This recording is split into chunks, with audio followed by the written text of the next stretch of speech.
At itataklob muna natin pala to mga lods dahil nga may bunga dito na kailangan taklobin. Ayan.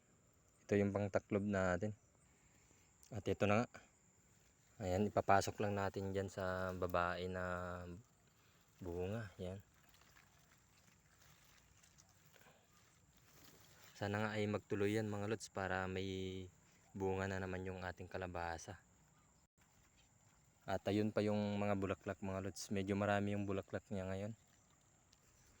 At may babae na naman pala na bulaklak. Ayan mga lods, may bunga. Kaya tataklubin na naman natin para sigurado na magtutuloy. Ayan. At sana nga magtuloy yan mga lods. Ganyan lang yung pagtataklob natin. At ayan pa. Ayun pa yung iba guys. At ito yung tinakloban natin. Yan, medyo malaki na yung bunga niya. Ayan.